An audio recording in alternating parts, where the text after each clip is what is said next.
Metro police officers shoot a man after a crash, a carjacking, and a short chase here in Indianapolis. Welcome inside the comfy confines of the Channel 13 studios. Felicia is here. Angela is here. Getting closer to the weekend, aren't we? Yes, we are certainly getting closer to the weekend. As Scott just mentioned, there are some big stories that we're going to get to today. Yeah, for sure. But let's start off with Angela. Yeah.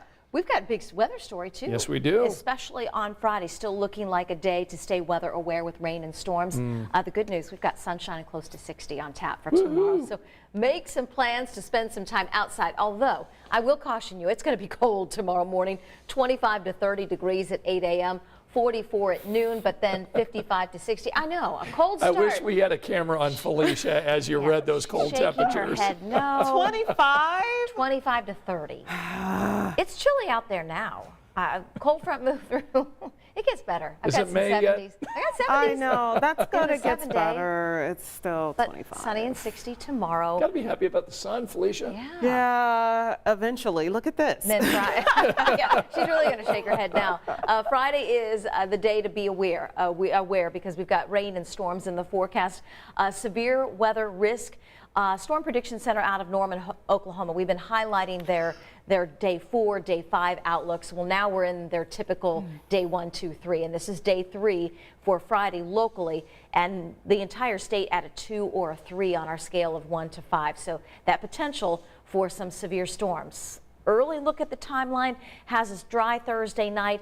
Rain and storms possibility early Friday morning, and we really want this to happen because the more rain we can get early in the day, the more stable the atmosphere is going to be when the bigger line of storms arrives during the evening hours. And we'll go there with Future Track 13. Off and on rain and storms possible during the day, should stay below severe limits, but it's this line here. You have a question? I do have a question. Okay. So scientifically, what happens to the atmosphere when we get the early rain before the serious band of rain? Good question. The atmosphere is just used up. So in order to get a big severe weather event, you have to have all sorts of parameters in place. You have to have winds changing direction as you go up in the atmosphere for thunderstorms to produce tornadoes. You have to have moisture. You have to have instability. If we get rain ahead of time, it reduces the amount of instability available for severe weather. And the line that we just had up there that we froze, that was the line that is Yes. the concern then on Friday Yeah, evening? and I'm going to say a wide time frame, 6 to midnight, just Okay. because I think right now it looks like it's going to be later, like maybe 8 p.m. to midnight for that west to east moving across the state. But Right. let's just say 6 to midnight, just to give us a couple of hours on either side, just in case it speeds up. Okay, thank you for answering my You're so question. welcome. So we're rooting for rain most of Friday to take out the severe Yes. chance later in the day. Yes, because if you look at where the initiation point of this line is going to be, it looks to be across parts of Iowa and Missouri. And they're not expecting rain early in the day. Got it. So they have sunshine that heats up the atmosphere, increases the instability, whereas if we stay cloudy and have some rain around, it decreases that instability. Okay, thank you for explaining that. You're welcome. Our scientist, she's our scientist. That's for sure. Got a lot of folks joining us tonight. Mary is with us from Lafayette, Dagny from West Lafayette, Monica from Lafayette. Wow. Monica, Dagny, All right. and Mary, all from the West Lafayette and Lafayette area tonight. And I just talked to Luke on FaceTime. There you go. So from there's Purdue, another from West Lafayette. Let's see. Mike joining us tonight. We've got Beth Ann with us. Teresa saying evening, friends. Catherine joining us. Ralph from Alabama. Beth Ann saying hello, hello. Hello, hello, hello. Hello, hello. So we've got everybody in town. So, all right, we're going to get back to Angela in a moment. We do want to turn our attention to one of the big stories we've been covering since late this afternoon. And Felicia, it all started with a crash between a couple of cars, then a carjacking, short chase, and then Metro Police end up shooting the suspect that comes out of the car with a gun. Yeah, that suspect now listed in critical condition. That was the Right. last that we've heard from police.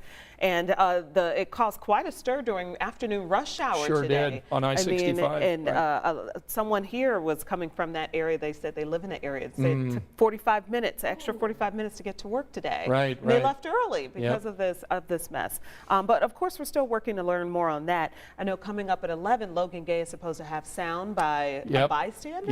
Yep. Yep. So we'll have more on that 11 o'clock. Wow. But we did want you to hear the very latest from the public information officer with IMPD. This is about 3 hours ago, briefing us on what happened this afternoon. Just after 4 o'clock this afternoon, IMPD officers responded to the area of 56th and Georgetown Road, reference a carjacking.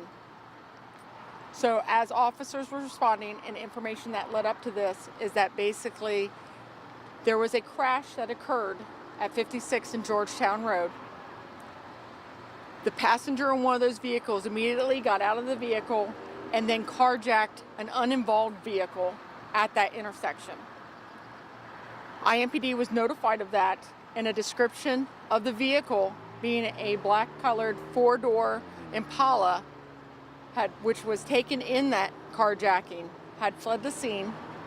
They had also given the plate from that vehicle, so officers were able to immediately start looking for this vehicle. Within minutes, IMPD officers picked up that vehicle at 62nd and Cooper Road. At that point, officers attempted to pull the vehicle over and a pursuit occurred. The pursuit went on and led here to the I-65 on-ramp at Kessler Boulevard. As officers went down onto the on-ramp, the vehicle then stopped. Officers stopped behind it, got out of their vehicle. At the exact same time, the driver quickly emerged from the vehicle, turning towards the officers with a gun in his hand. Two officers fired their weapons, striking the suspect. As other officers arrived, they safely approached the suspect. They then applied first aid to the suspect until IMS arrived here at the scene. A gun was located right there by the suspect as they were doing their first aid on him. We do know that this is an adult male. He was transported to Eskenazi Hospital, where he is currently in stable condition.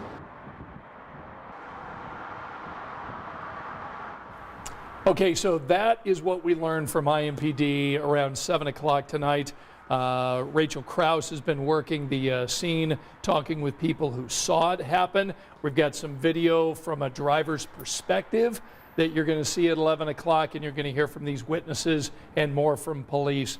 Really just a crazy scene. And again, this suspect in critical condition tonight, and it, as Felicia mentioned, impacted a lot of drivers as they were leaving downtown Indianapolis or coming to Indianapolis. Yeah, it was a close call, as we mentioned, Yep. for some bystanders that we'll hear coming up at 11. But we're grateful none of them are hurt. Police officers aren't hurt. Of course, you want the suspect to have their day in court as well. You know, you want everyone to be physically okay. Right, right. So our favorite story tonight that we wanted to bring in, let's bring Angela back into this.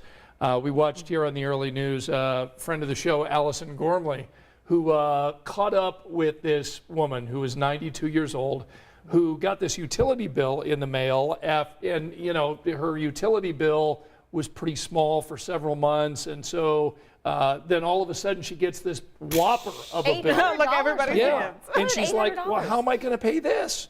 And so we did a story on her several weeks ago, and the community, as it always does, steps up, and Allison Gormley has this beautiful story for us.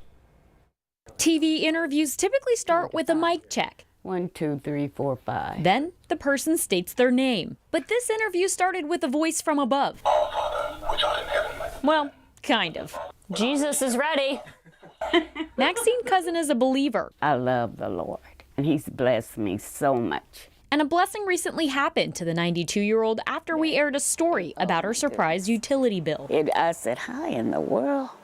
What happened? The $847 bill showed up in her mail after Citizens Energy Group didn't charge Maxine the correct amount for 7 months.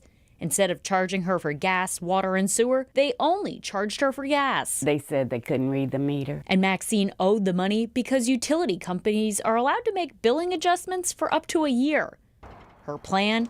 To go on a 12-month payment plan. But after the story aired, we got calls, I would like to pay that bill in full for. notes on social media, and emails. These are just some of the notes that we got from people trying to pay your bill. Oh, okay. Oh, mercy. But before we could connect any of those people with Maxine, she found out from citizens that someone else paid her bill. I'm so ever grateful and thankful for the ones that come to my rescue. And that's the reason Cousin thinks we're at her house. But it's not. Your bill was paid, as you know. Yes. But another person wants to pay your bill for the rest of the year. Really? Oh, that is fantastic. I don't mean to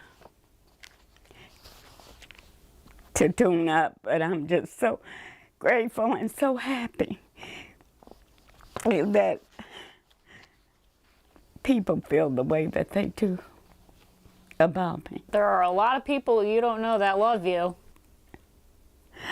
And I'm glad that I'm loved like that. Love from the community that turned into Maxine's Easter miracle. It's a good thing to be loved.